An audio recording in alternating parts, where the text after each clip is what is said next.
So we're here with Danny 65 Carmen Ghia.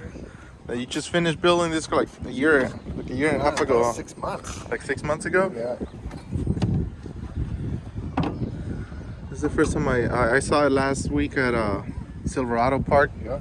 But my phone was dead because he was looking for signal all night. Yeah, there's no signal. And I woke up to my phone. I was like, well, cool. Remember I told you I might go. If I go, we'll do it at there. I wake up and I look at my phone. It was at 2%. I was like, oh, that's not going to work. And there's no signal there. Yes. I mean, I don't need the signal, but this phone just went completely dead. But I remember you started building this like 6 years ago or so. This is my second go around. The first go around, I did a single fly-by-wire throttle. Yeah. And that worked really well, actually. And then the transmission got a leak, and I pulled the motor, then had the tranny redone. I was like, oh, I'm gonna powder coat all the chrome black and do this and do that, and then just redid everything, you know? Yeah, and that was like 2 years ago when you started doing it again, right? More like 5 years ago. Like 5 when you went all blacked out? Yep. Yeah, I remember it was like a project that you picked up from Felix, right? Yeah, my buddy Felix, Yeah, I remember. I have good memory, bro. Yeah. So we used to work together a lot back then when I worked at OC Bug Works, and you were somewhere around there, and just always you were like, I'm gonna build this fucking thing. I was like, all right. Crazy ideas I had. Yeah. But it's pretty bitchin', man. Thank you. It's got it's a nice car for sure, and it sits so good. I saw you driving it, and it freaking handles good. It looks good. We went over the railroad tracks at like 40 miles an hour, and it did better than my Mazda. So, tell us about your instrument cluster. What do you got there? That's custom made from Speed Hut. So it has like shift lights and all kinds of stuff built into it. That's my AFR gauge.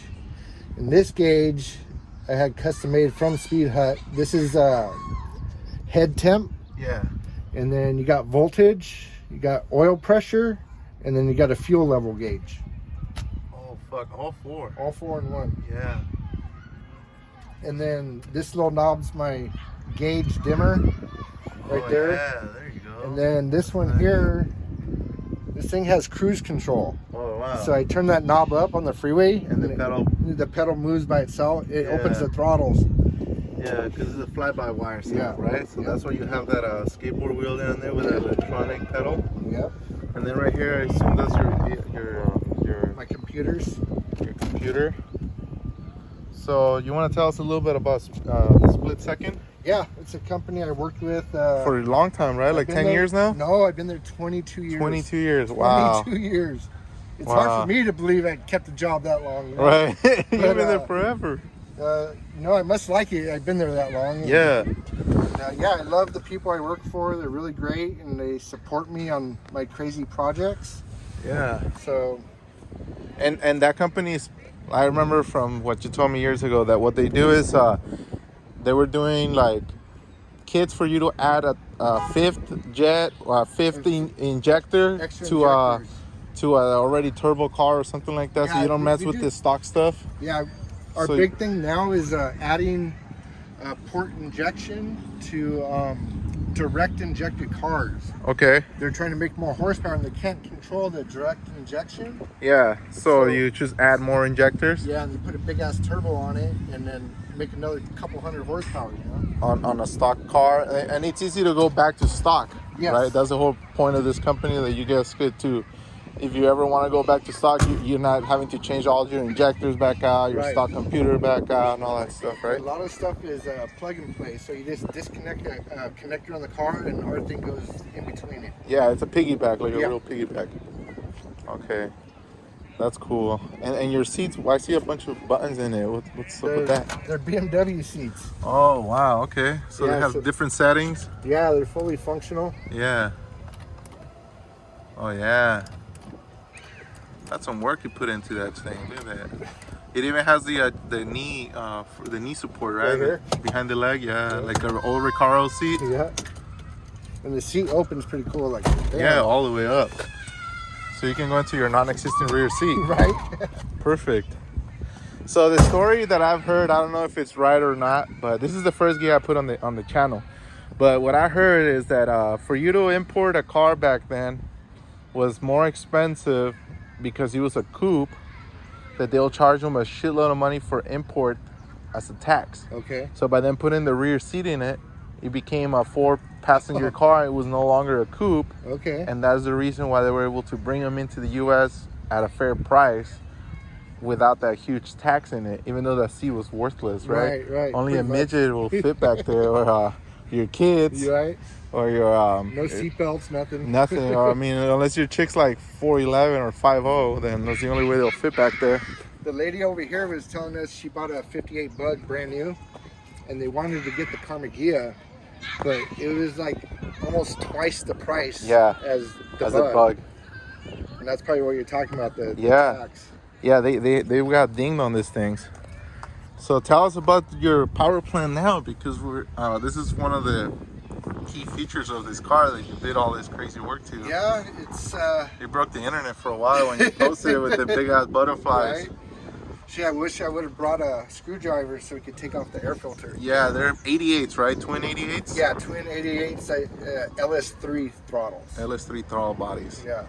So And you had those custom manifolds welded on. And yeah, these are Berg fuel injected manifolds, and I cut these with the what is it, 5-inch hole saw.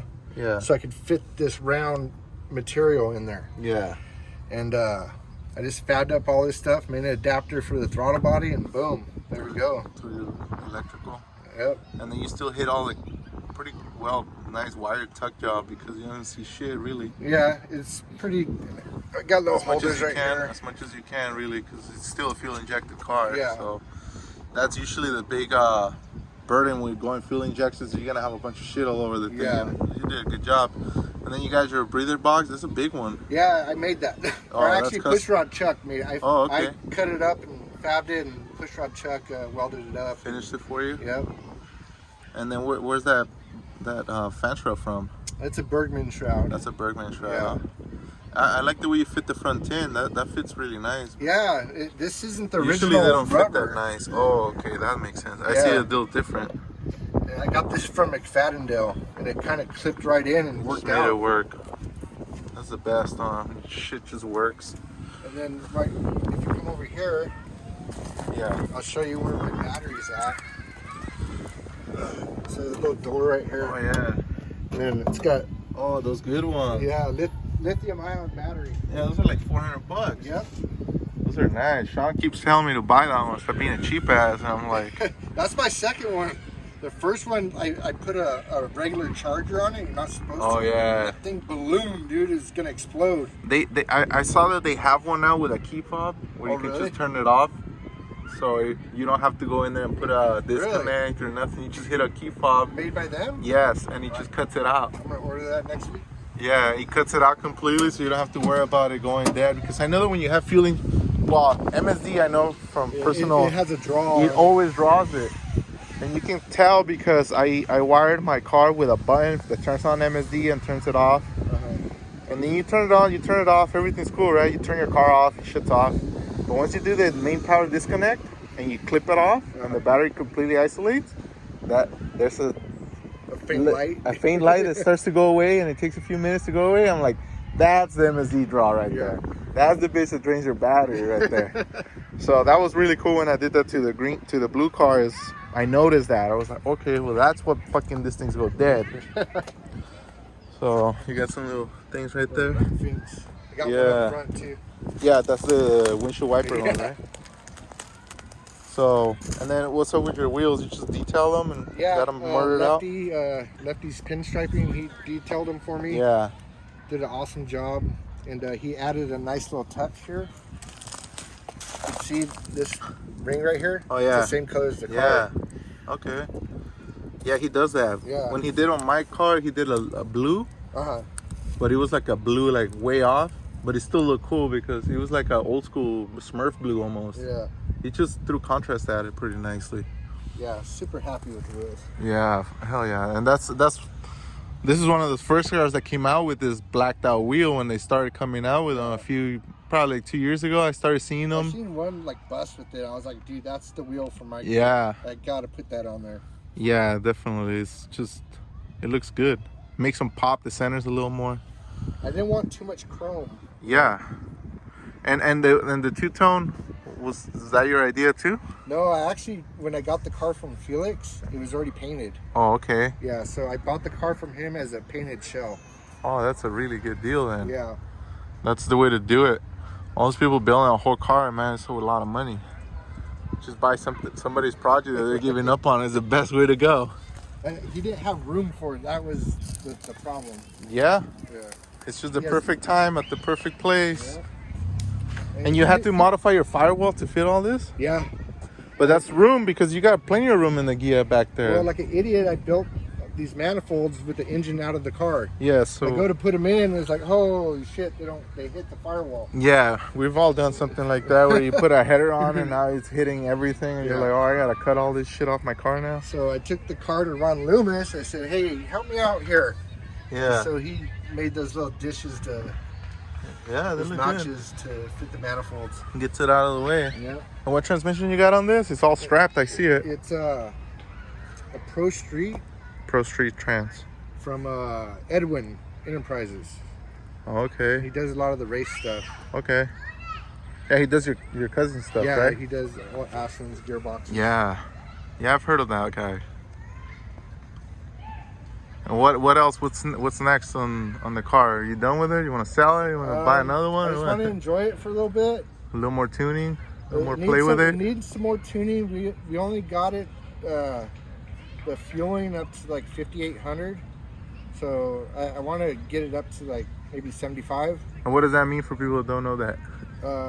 We're just not done tuning it. Oh, okay, okay, we need okay. to adjust the fuel curve. So you need to throw it up on the dyno, maybe.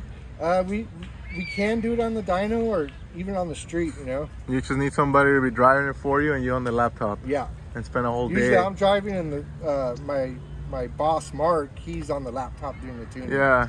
So. Well, it's not easy to tune 288 on a 2.4 liter, right? It's challenging. A little touchy. Yeah, I'm sure. Like, I don't know if you see me driving, like the car was doing this a little bit. Yeah, I thought it was cold. No, but I mean, it partly. does that all the time. Oh, okay, okay. It's like right off idle, like just light load, because the throttles are so big. They're huge. Yeah. Yeah, they're big. Well, it's just gonna take a little more playing with timing curves and timing. Yeah, and we could adjust the way the butterflies respond to the slower, pedal. A little slower, slow them down. So that's just something that takes time, you know. Yeah. Well, I'm sure you'll get it there. Yeah. The car drives good. It looks good. That's the hardest part of the battle is to get the car done and to drive it. So, and you get some good seats, some comfortable. What was it? That steering wheel. Was, this is like those split ones, right? Yeah, it was. I ordered it from a guy in Indonesia. It's a original. Was it like a barn door wheel or something? And he changes the splines in it to make them fit like Type 1. Like the normal Type 1, the little spline, the little spline Type 1. And that shifter, he's your buddy, right? Yeah, it's Mr. Shinrei International from Japan. He owns Hot VW's magazine. Yeah. And he gave me that shifter as a gift. That's nice. For this build. Yeah, that's cool. Nice. Yeah, that guy's cool, man. I'm trying to ask him what cologne he wears next time I see him. Supposedly he's gonna be here in June for the race. Events. Oh, okay, for the June week. Yeah, June 2 weeks. I got the time off. I'm finally gonna bring a car to DKP. Nice. I'll always be at work looking at everybody roll up. Like, I've never been able to take anything there. When I show up, like most people are gone or drunk already. But I showed up at Pierside this morning for the Cars and Coffee. Yeah. And there's like 50 cars there, or when I got there, you know. Yeah. already. You're like, oops. What do you got back there? Is that a vintage sound deal? Yeah, it's a guy in Arizona. It's called Loud Luggage. Loud luggage. Oh, you know what? I've seen that before. It's That's a Bluetooth suitcase. like it looks old. It's an old-fashioned luggage, right? It's a real one, but he just cuts it. And he custom made it to kind of match the color of the car, you know. And you can just take it right out. Yeah. And you got yourself a boombox. And it fits between your cutouts and everything. Yeah, it's kind of wedged in there. Yeah. No, that's cool. Leave it in there. Yeah. That's cool. Yeah. Hell yeah, dude. Well, any shout outs or things before we end the video? Because we're all going to bounce now. There's too many.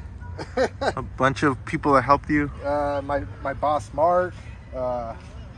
Felix for the car. Hell yeah. Shout out to Felix. Yep. My cousin Jack. Jack Sacchetti, JC Enterprises. Yep. And I got to thank German Toys. Curly and Junior, Buki. All those guys, they helped me out a ton. Okay. They helped me out with the headliner, detailing the engine bay, paint stuff, just everything. Yeah, it really does take a village sometimes, Yeah, huh? it does. And I wouldn't have got it done without those guys. But well, you guys did a really good job. This car is badass. And it's head turner. We couldn't even start this interview because a bunch of people kept on walking by and like asking, and there's some guy that almost washed your car for you. All right, well then. all right, cool. Thanks for showing us your car, man. For sure. See you at the next one. All right.